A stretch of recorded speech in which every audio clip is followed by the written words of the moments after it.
welcome to my kitchen. My name is Steve, and to tell you the truth, today's episode of Cooking with Love is not going to be for everybody. What I'm planning on doing today is I'm going to take these beautiful Roma tomatoes and I'm going to convert them into tomato puree. Now, typically I do this every year. Before I moved to my retirement home, I did have a large garden, and I would grow anywhere from 15 to 20 Roma tomato plants, as well as other vegetables. And I would get about 180 to 200 pounds of tomatoes. I used a special variety hybrid of the Roma tomato, and each tomato actually grew to be about a pound. So they were enormous tomatoes, and they were very, very meaty. Now, the real advantage of using a Roma tomato for making sauce is that the tomato has very few seeds. It does not have a high water content. It's very sweet, and it also has a low acidity. These properties make it ideal to making it into puree, which would then go on to be made into sauce or used in other cooking recipes. Here in my retirement home, I only have a small garden, so I purchased my Roma tomatoes from one of the local farmers markets, and this year I bought 75 pounds of Roma tomatoes. So the first step of the process is to make sure the tomatoes are washed well, and then any bad parts of the tomatoes should be cut away. But we're going to go ahead and wash all our tomatoes and process them to remove the soft or bad parts. I'm going to be showing you the traditional way of preparing these tomatoes. However, I have updated it, and I do have some modern conveniences that I'm going to also share with you, and it'll make the job of doing the processing somewhat easier.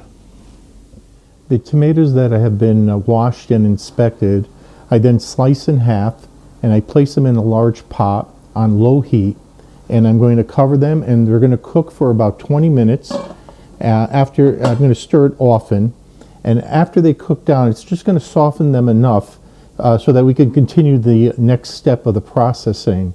The next step is to put them through a food mill or a tomato press. Now, if you're doing large batches of tomato like I am, I highly recommend investing in getting a electric tomato press. This is a food mill, and it consists of a sieve that will allow you to separate the seeds and the skin from the pulp of the tomato. So this would be rested on top of a pot. Your softened tomatoes would be put in here, and then you're going to hand crank this until you process all the tomatoes and pass it through the sieve. Now, obviously, this is extraordinarily time consuming. My Nonna had a larger version of this, and that's the way she did it. So this is very traditional. And now I'm going to show you the new modern convenient way of doing this. This is the tomato press. What you're going to do is take your softened tomatoes, you're going to place them down this chute using the plunger to help you move them along. There's a auger or a corkscrew inside here, and that's going to spin, and as it spins, it's going to force it to come out through this sieve. So the good tomato pulp, the puree, is going to be coming out of this chute, and then the waste, the seeds, the skins, and the fibrous parts of the tomato will all come out of this end. What we're going to do is put a collection bowl on this end for the waste and put a collection bowl under here to collect the good puree. Cooking the tomatoes down a bit not only softens them, but it helps the tomatoes to release their water. That is also why I slice each tomato in half, just to help that process along. And what we'll do is that these softened tomatoes, we're going to strain and eliminate the water that comes out of them. Now, these tomatoes have cooked for about 20 minutes. They're slightly softened. If I was going to be using the hand food mill, I would definitely get them to a softer stage. But the electric tomato press can handle even a totally raw tomato without being softened. We just want to make sure that we've gotten as much of the excess water out of it.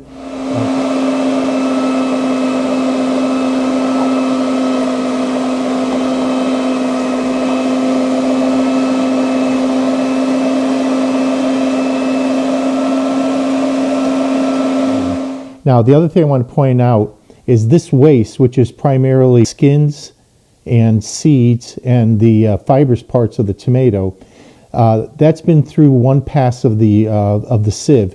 What we're going to do is take this and put it back into the hopper and run it again, because there's still a lot of good pulp in there.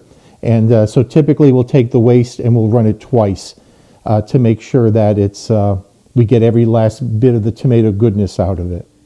Periodically, you need to take a spatula and clear off the screen or the sieve part of the tomato press, because it will get accumulations of the pulp. At this point, I've done approximately half of the tomatoes, so they've been processed down into a puree, and I have this large pot filled, and you can see the consistency. It's still pretty watery.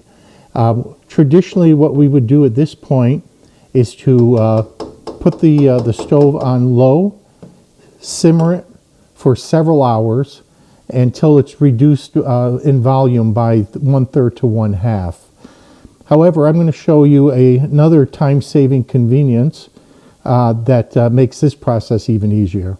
I transferred the puree into the crock pots. I set them on high with the lids off, and I just let them slowly evaporate down the moisture or the water that's in the puree.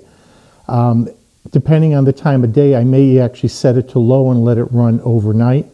But all you have to do is give these an occasional stir.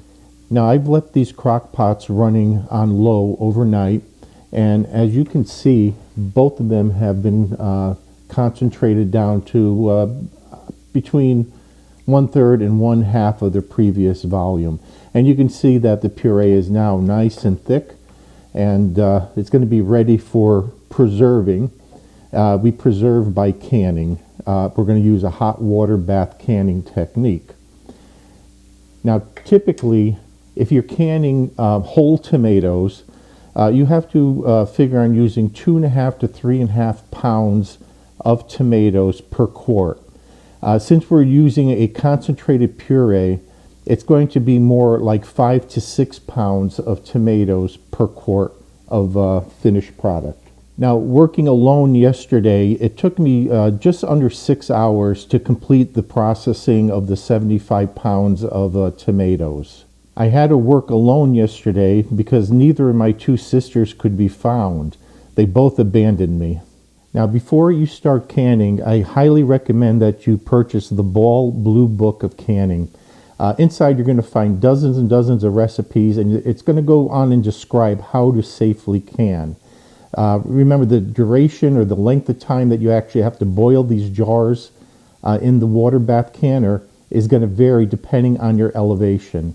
So make sure you refer to an appropriate authority source. The jars are prepared in one of two ways. You can just wash the jars out with some mild soap and water, rinse them well, then place them in a large pot of water on a boil, and then leave it in the water for about 10 minutes. And those jars will be clean enough to proceed with canning. The other way, and the way I do it, is that I just place my jars in the dishwasher. You want to take the jars and use them while they're still hot, because otherwise pouring the hot puree into the jars could possibly cause the glass to crack. Hot water bath canning does require acidic food to can safely. If your food is not acidic enough on its own, you do have to add an acid. And now that's not a problem if you're making, say, jams or jellies. What they usually do is add some lemon juice into it to acidify the food enough. With tomato puree, though, I found that adding lemon juice into the puree changes the flavor too much. So instead, we're going to be using the recommended citric acid. So we put a 1/2 teaspoon of citric acid per quart jar, and that will acidify the tomatoes enough to be safely canned. You may recall that I did mention that the Roma tomatoes have a naturally low acid level. Now, to do the water bath canning, what we need is a quart jar. We need a ring to seal the top of the jar. And then we use these one-time use lids. And the lid will be placed over the jar, and then the ring is used to seal it shut. After it's filled and the lid is on it, we place it into this water bath canner. It has a lift tray on it, and each jar has a slot, and you can do up to 7 quarts in this water bath canner at a time. Now, it's not required, but I like to add 2 leaves of basil to each quart jar. This basil I picked fresh from my garden this morning. Oh my God, I wish you could smell how good this is. But we're ready to fill our jars. Now, the jars are still hot from being taken out of the dishwasher. Into each jar I placed a half a teaspoon of the citric acid and 2 of the basil leaves. We're going to take our hot puree and fill the jar. We're going to fill the jar until there's about a quarter of an inch of space at the top of the jar.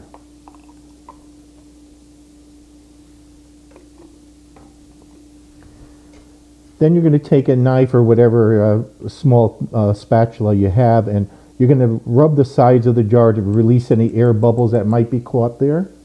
And then take a damp cloth and wipe off the top of the jar. We want to make sure there's no tomato puree on there that would prevent the lid from getting a good seal. Now, these lids I've had soaking for about 5 minutes in a pan of hot water. We soak them so that the seal gets a little bit soft, and it helps create a better seal. And then we're going to place the ring on till it's finger tight. We have our 7 filled jars now in the water bath canner, and we're just going to lower that in. Make sure that the jars are totally submerged in the canner. We're going to bring it back to a boil, and then for our elevation, we process these for 40 minutes. Our jars have boiled for 40 minutes. We're just going to be removing them from the water bath canner, and we're going to set them on the counter so that they can cool, and we'll start to process our next set of jars. Here's our finished product. We've gotten 17 quarts of tomato puree. You should let them cool on the counter for 24 hours before moving them. Now, they can be stored in any cool, dark place, typically a pantry or the basement. Before you store them, you want to check to make sure that the lids have that little dimple sucked down. That means that the seal is intact. The other thing you want to do is to remove the ring of the jar before storing it. The reason you want to do that is you want to leave the lid free. If there is any kind of contamination that occurs, the gases produced by bacteria will pop up the lid, and you'll know that the jar has gone bad. Just make sure you follow all the current recommendations that are in the guidelines and in the Ball Blue Book. Thank you for joining me on this episode of Cooking with Love. I know my family will be able to taste the love that went into this homemade tomato puree. If you've enjoyed this video, please hit the like button, and please subscribe and share it with your friends. Thank you.